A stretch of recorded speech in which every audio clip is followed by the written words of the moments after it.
என் கிளாஸில் வந்தீங்கன்னா நிறைய பேர் சொல்லுவாங்க, எல்லா விஷயத்தையும் ஓப்பனாக அப்படியே போட்டுட்டோமான்னு உடைக்க வேண்டியது தான். இதில் மறைக்கிறதுக்கு என்ன, நான் மறைச்சா பிரபஞ்சம் எனக்கு மறைச்சிடும். அதனால் இந்த வாட்டி மே 23, 24 சனி மற்றும் ஞாயிற்றுக்கிழமைகளில் சென்னையில் 2 நாள் நேரடி வகுப்பு. ஏன் நேரடி வகுப்புன்னு நிறைய பேர் ஜூம் கிளாஸில் கேட்குறாங்க, ஆஃபீஸுக்கு கால் பண்ணி. அல்ல அல்ல எப்படி அட்சய பாத்திரத்தில் அன்னம் குறையாதோ அதேமாரி வாஸ்துவிலும் நீங்கள் எவ்வளவு தூரம் உள்ள சென்று கொண்டே இருந்தாலும் சப்ஜெக்டுக்கு நேரம் பத்தாதே தவிர அதில் நிறைய இருக்கிறது நிறைய இருக்கு. என் பேட்சே 2-3 வாட்டி ரிப்பீட்டடாக வந்து படித்த ஸ்டூடெண்ட்டே சார் போன பேட்சுக்கு இந்த பேட்சுக்கு வேற வேற நிறைய வித்தியாசம். பயம் என்பது ஒரு நோய். இப்போ நிறைய பேர் கேள்வி வரும்னா, சார் நீங்கள் பயப்படவே மாட்டீங்களா? உங்களுக்குன்னு வாழ்க்கையில் ஒரு சில ஸ்ட்ரகிள்ஸ் வந்தால் தான் உங்களுக்கு தெரியும். நீங்கள் சொன்னீங்கன்னா வீடு எப்படி இருந்தாலும் பரவாயில்லையா, நான் ஜெயிச்சிருவேன்னு ஒருத்தர் நினைக்கிறாரு. ஜெயிப்பாரா? ஜெயிக்க மாட்டார். என்ன சார் அப்போ இவ்வளோ தூரம் பேசுறதுல தப்பாயிடுச்சா? தப்பாகல, நீங்கள் தப்பாக புரிஞ்சுக்கினீங்க. வீடு தான் ஒரு மனிதனை இயக்குகிறது என்றால் வாஸ்துபடி அனைவராலும் வீடு கட்ட முடியுமா? வாஸ்து உண்மை என்றால் வாஸ்துபடி வீடு இல்லாதவர்கள் சந்தோஷமா இருக்கிறார்களே எப்படி? இப்படி பலதரப்பட்ட குழப்பமான கேள்விகள் மக்களுக்குள்ள ஒன்றும் இருக்கு. அதை நான் வாஸ்து கிளாஸ்ல டீட்டெயிலாக உடைப்பேன்.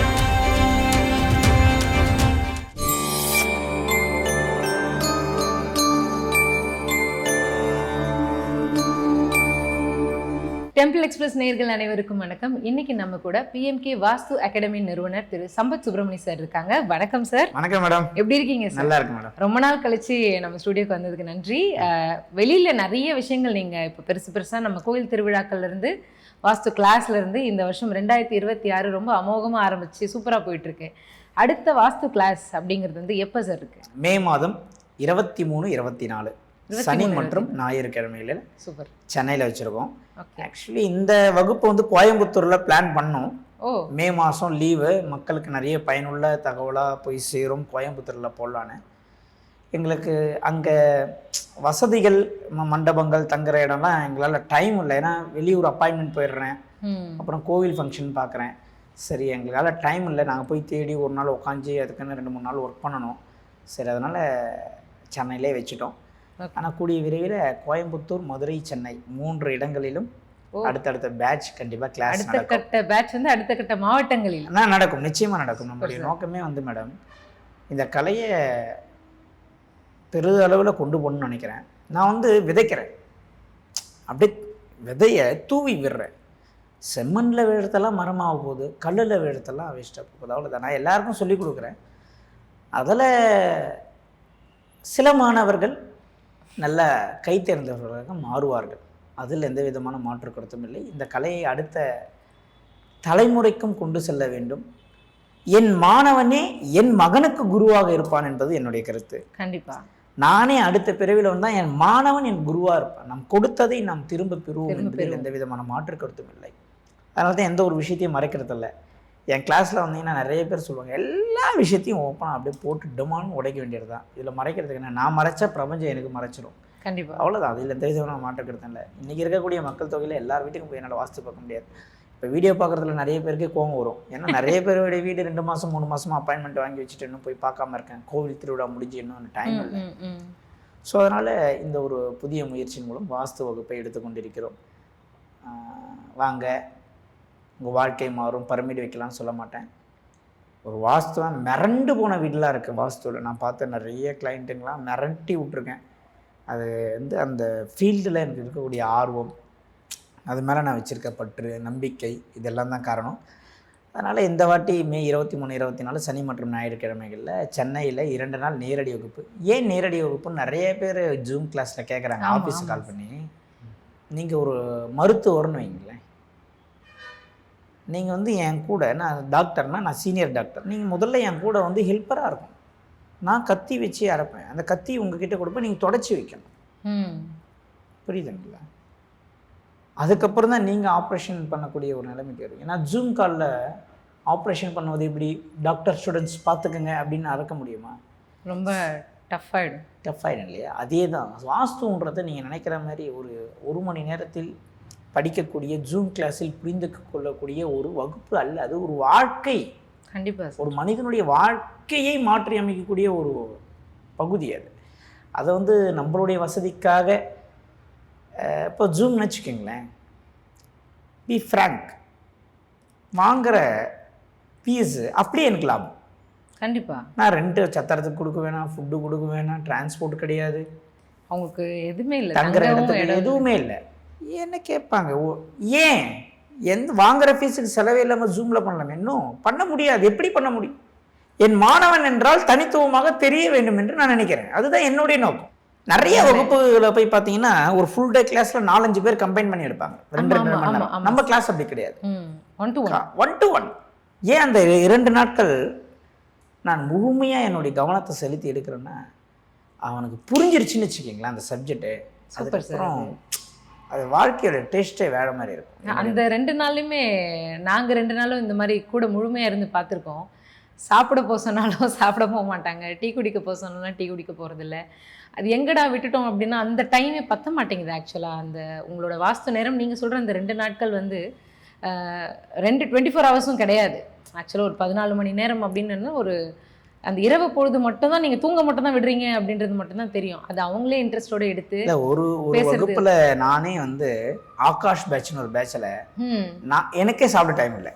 ஆமாம் சார், தெரியும். அந்த டைம் மாணவர்களை கீழே சாப்பிட அமைச்சிட்டு நான் 2 நிமிஷம் பேட்டி கொடுத்துட்டு இருந்தேன். மறுபடியும் மாணவர்கள் மேலே வந்துட்டாங்க, மறுபடியும் கிளாஸ் ஸ்டார்ட் பண்ணேன். ஆமாம் ஆமாம், இதெல்லாம் மறக்க முடியாத தருணங்கள். ஏன்னா ஆகாஷ் பேட்ச் மட்டும் இல்லை, 2-3 பேட்ச் இப்படி ஆயிருக்கு.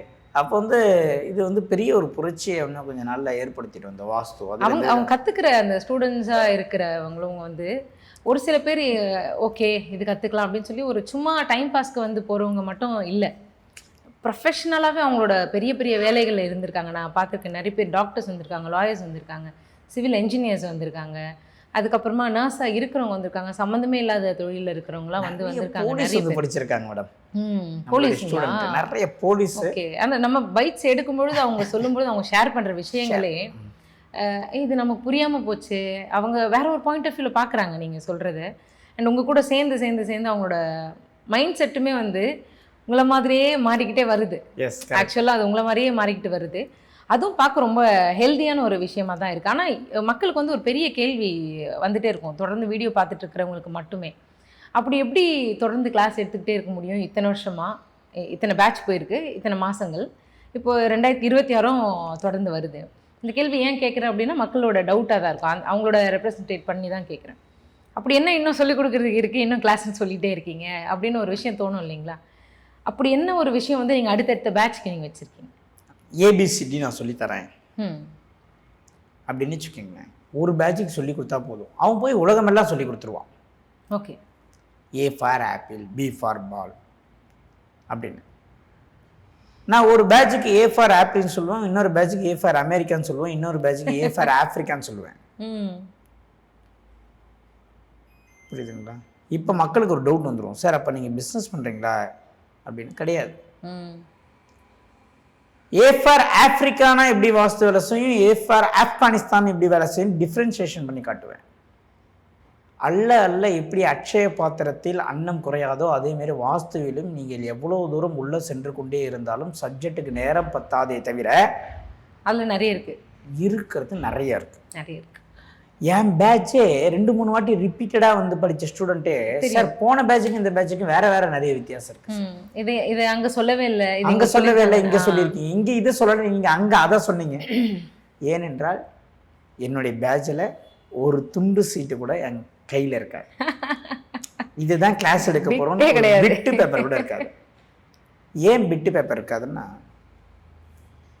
என் சப்ஜெக்ட்டுக்கு நானே பிட்டு பேப்பர் வச்சு கிளாஸ் எடுத்தேன்னா அது கிளாஸ் இல்லை. அந்த அந்த அந்த சப்ஜெக்ட் நம்ம நாடி நரம்பு ரத்தத்தோட கலந்து இருக்க வேண்டாமா? கண்டிப்பா. நம்ம கொள்கையில நம்ம கோட்பாட்டுல நம்மளுக்கே தைரியம் இல்லைன்னா அவர் ஸ்டூடெண்ட்டுக்கு எப்படி அந்த தைரியம் வரும்? கான்ஃபிடன்ஸ் முக்கியம். கான்ஃபிடன்ஸ் எப்படி மேடம் வரும்? நான் என்ன சொல்றேன், நீங்க ஒரு ஓட்டுநர், நைட்டு 1 மணிக்கு பாம்பு கடிச்சிச்சு பக்கத்து வீட்டுக்காரனுக்கு, உங்களை வந்து எழுப்புறாங்க, சார் சார் சார் சார் என் பையனுக்கு பாம்பு கடிச்சிச்சு சார், கொஞ்சம் கார் எடுத்துன்னு வாங்கலன்னு. நீங்கள் எழுந்து அப்படியே லிங்கியை தூக்கி கட்டிக்கிட்டு ஓடி போய் கார் எடுத்துன்னு போவீங்களா? ட்ரெஸ் எல்லாம் வெயிட் பண்ணுங்க, ஒரு 1 hour ட்ரையல் பார்த்துட்டு செக் பண்ணிட்டு வரேன்னு ஓட்டி பார்ப்பீங்களா? நீங்க ஒரு துறையில் இருந்தால் அந்த துறையில் கை தேர்ந்தவனாக இருந்தால் அதற்கு பயிற்சி தேவையில்லை. ஆனால் அந்த கை தேர்ந்த அளவிற்கு நீங்கள் மாற வேண்டும் என்றால் பயிற்சி மட்டுமே ஒரு காலத்தில் நீங்கள் தேவை.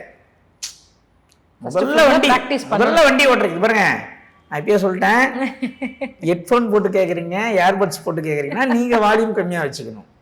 என்னுடைய சப்ஜெக்ட்ல எனக்கு நிறைய உணர்வுபூர்வமான ஆதங்கம் இருக்கு, நான் அப்படிதான் பேசுவேன், இது என்னுடைய இயற்கை. நீங்க போய் நல்ல பாம்பு ஏன் படம் எடுக்குதுன்னு கேட்க முடியாது, சிங்கம் ஏன் கர்ஜிக்குதுன்னு கேட்க முடியாது, அது அதோடைய குணம். சம்பத் சுப்பிரமணியனா இப்படிதான். கார்ல குடும்பத்தோட போனேன், கார்ல சவுண்ட் வச்சிருந்தேன், டக்கு நீங்க கத்துனீங்க, குழந்தை பயந்துச்சு, இதெல்லாம் ஏன் கமெண்ட்ல போடுறீங்க, எவ்வளவு நல்ல விஷயம் இருக்கு அதை போடுங்க. சரி ரைட், இப்போ வாங்க சப்ஜெக்ட். இப்போ பாருங்க, என் கொள்கையில எனக்கு தைரியம்னா என் மாணவனுக்கு எப்படி இருக்கும்? Right, okay right. முதலில் நீ கார் ஓட்ட பழகுகிறாய், போன் அடிக்குது, கார் கத்துக்கிறீங்க, பதட்டம் ஆயிடுவீங்க. நீங்க நல்லா கார் கத்துக்கினதுக்கு அப்புறம் ஒரு கையில போன் பேசிட்டே காரை ரொம்ப தூரம் ஓட்டி போவீங்க. முதலில் நீ அடிமையாக வேண்டும், பிறகு அது உனக்கு அடிமையாக. நான் அந்த கலைக்கு அடிமையானே, இப்ப அந்த கலை எனக்கு அடிமையாகிவிட்டது. கலையை நான் தவறாக சொல்லவில்லை, அடிமையாக அதை புரிஞ்சுக்கிறதுக்காக சொல்றேன். என்னைக்குமே கலைக்கு தான் நான் அடிமை. அது என் கைவசம் எப்படி வைத்துள்ளேன் என்பதற்கு நீங்கள் புரியுது. ஒன்றும் இல்லை, டெண்டுல்கர் இருக்காரு, கங்குலி இருக்கு. நான் முதல்ல மேட்ச் பார்க்க ஆரம்பிச்சது சச்சின் கங்குலியில இருந்து. எனக்கு இன்னைக்கு வயசு 23 தான், ரொம்ப அப்படி நினைச்சிடாதீங்க. 23 வயசுல நீங்க கங்குலி எப்படி பாத்தீங்கன்னு கேட்காதீங்க, அதெல்லாம் உங்களுக்கு தெரியும், அதெல்லாம் சீக்கிரம், அதெல்லாம் வாஸ்துல சொல்றேன். கங்குலியில இருந்து நான் மேட்ச் பார்க்கறேன். கபில் தேவ் மேட்ச் ஆடும்போது நான் பார்க்கல, ஏன்னா அப்பெல்லாம் நான் பிறக்கல. நான் பார்க்கறது கங்குலியிலேருந்து பார்க்குறேன். கங்குலி, சச்சின் தெண்டுல்கர், ராகுல் டிராவிட், முகமது கைஃப், ஆஷிஷ் நக்ரா, யூசப் பதான், இர்ஃபான் பதான், சரிங்களா? இவ்வளோ பேர். இன்னைக்கு ஐபிஎல் மேட்ச் பார்க்குற நிறைய பசங்களுக்கு பழைய பிளேயர் பேரே தெரியாது. ஆமாம், புரியுதுங்களா? கிரிக்கெட்டோட ஹிஸ்ட்ரி நிறைய பேருக்கு தெரியும், பழைய ஆளுங்களுக்கு தெரியும். இப்போ எனக்கு தெரியுதுன்னா நான் பழைய ஆளுங்க கிட்ட கேட்டு தெரிஞ்சுக்கினேன். அப்படி கூட நீங்கள் நினச்சிக்கலாம், அதுங்க நான் பழைய ஆள் இல்லை, நான் இப்போ தான் 23 ஏஜில் இவ்வளோ நாலேஜ் நல்லா புரிஞ்சுக்கங்க. இவ்வளோ பேர் இருக்காங்க, இவ்வளோ பேருடைய ரெக்கார்ட்ஸ் எனக்கு தெரியும், எப்படி விளையாடுவாங்க, யார் யார் ஸ்பின் ஆடுவா, யார் ஸ்பீட் ஆடுவா, யார் ஸ்பின்னு. விவேந்திர சேவாக் எப்போவுமே ஸ்ட்ரைக் ரேட் அதிகமாக இருக்கும், ஒருவர் 4 பாலுக்கு 10 ரன் அடிப்பார், அவருடைய இயற்கையான குணம், சரிங்களா? ராகுல் டிராவிட் ஒருவர் 10 பாலுக்கு 4 ரன் அடிப்பார், அது அவருடைய இயல்பு. அவர் டெஸ்ட் மேட்சுக்கு அவர் தான் கிங்கு, ராகுல் டிராவிட். ஸோ இப்போ நான் என்ன சொல்கிறேன்னா, இந்த யாருமே செய்யாத ஒரு அதிசயத்தை ராஜஸ்தான் ராயல்ஸ் RR அணியில் இருக்கக்கூடிய சூரியவன்சி வைபவ் செய்கிறார். இப்போ சூரியவன்சின்னு சொல்லக்கூடிய ஒரு பிளேயருங்க 17 பாலுக்கு 50 ரன், 36 பாலுக்கு 100 ரன் அடிக்காம போக மாட்டார். யாரா வேணாலும் இரு, ஃபஃபுன்னு சொல்லிட்டு ஒரு SRHல ஒரு பவுலர், ஒரே ஓவரில் 3 விக்கெட் எடுத்த பவுலர். அவர் ஓவரில் 4 6 அடிக்கிறான். 15 வயசு ஆகுது. பயம் இல்லை, பயம் இல்லை, எந்த பால் போடுறான், ஃபர்ஸ்ட் பால் 6. ஏனென்றால் இதை நீங்கள் அனைவரும் என்ன தெரியுமா நினைக்கிறீங்க, சின்ன பையன் எப்படி அடிக்கிறான் அப்படின்னு நினைக்கிறீங்க. கிடையாது, அவன் அதற்காக அவனுடைய வாழ்க்கையை அர்ப்பணித்திருக்கிறான். வாடா பார்த்துக்கலாம், போடு, யார் போட்டாலும் அதே தான் நான் சொல்றேன், யார் போட்டாலும் அடிக்கிறது, யாரா வேணாலும் 6. நம்ம மாணவன்னா வைபவ் சூரியவன்சி மாரி, சம்பத் சுப்பிரமணியம் மாரி ஒரு தைரியம் வர வேண்டும். யமன் வந்து பக்கத்தில் நிற்குது, யமனே சண்டைக்கு கூப்பிடுங்களேன், யமனே கொஞ்சம் யோசிப்பார் அப்படின்னு நான் சொல்லல, விவேகானந்தர் சொல்ற. பயம் என்பது ஒரு நோய்.